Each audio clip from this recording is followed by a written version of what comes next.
Good evening. This is CTV News for Friday, August 22nd. I'm Patricia Vallone. Thank you for joining us.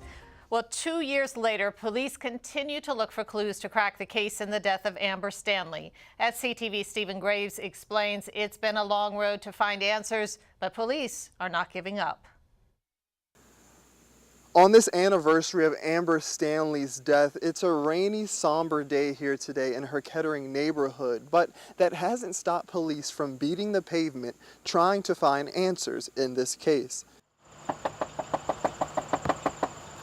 Today, detectives walk from door to door in this neighborhood, handing out flyers, trying to find some type of clue that will lead them to an arrest.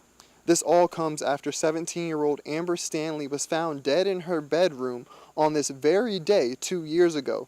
Authorities say someone knocked in her front door, walked up to her bedroom, and shot her several times back in 2012. Since then, no one has come forward with any information leading to an arrest, but we spoke with one of Amber Stanley's neighbors who remembers her as a nice girl, and he's describing the latest developments as tragic. I've been in my yard and seen her come by, and she always speak. And when her father bring her, take her someplace, and they in the car, in the truck, and she always speak. Does it make you kind of upset that 2 years later there's still no answers? Sure, it sure does. I always figured somebody had to know something. Although I was right across the street and I don't know nothing. This is the flyer detectives are handing out to every residence they come across today. Now, yesterday in a press conference, police described their investigation as the strongest it's ever been so far. But as for now, a $25,000 reward is being offered to anyone with information that leads to an arrest or indictment in this case. In Kettering, Stephen Graves, CTV News. Detectives also spent the day canvassing at a local shopping center. Anyone with information in this case can anonymously call Crime Solvers at 1-866-411-TIPS.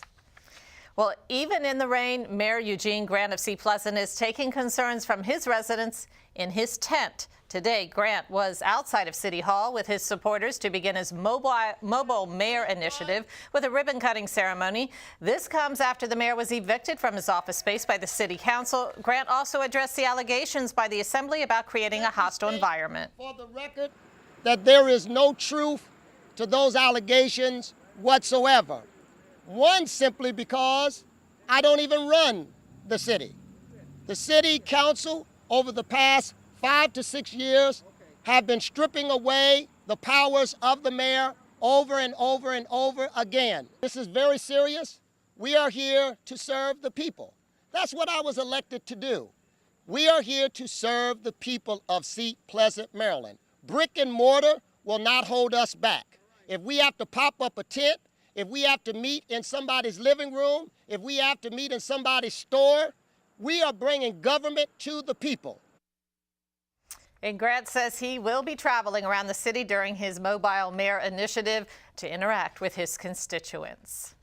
Well, a constitutional amendment that would prevent the state's transportation trust fund from being raided is finalized and ready for voters to decide its fate. The language of the proposed legislation was certified earlier this week and will appear on the November ballot as Question 1. The so-called lockbox creates protections that would make it more difficult to divert or transfer dollars for non-transportation uses. AAA Mid-Atlantic championed the measure and says it's best for taxpayers' dollars. When you think about all the money that we spend every time we fill up, and on those, and a portion of that is gas taxes, and that goes into this fund, it ends up having hundreds of millions and even billions of dollars in it. So it becomes a very, very tempting place for politicians to take money. And unfortunately, they don't always pay back that money. Right now, there is $1 billion that has been taken from the trust fund that has not been repaid. So that's why we need to protect this. And if approved by voters, the amendment's provisions will take effect fiscal year 2015. A College Park man pleads guilty today in a series of tax fraud indictments that cost the federal government at least $1 million. Julius Williams was charged with aiding and assisting in filing false tax returns, wire fraud, and aggravated identity theft. Now, officials say the 61-year-old operated a tax service company out of his home where he submitted more than 5,000 clients' tax returns from 2007 through 2010. Most of his clients were from Jamaica and worked in the U.S. under temporary work visas. When they returned to their countries, Williams added false items and deductions to their returns, kept their personal information, and claimed them as dependents. He faces up to 25 years in prison. His sentencing is scheduled for November. And you are watching CTV News. I'm Patricia Vallone.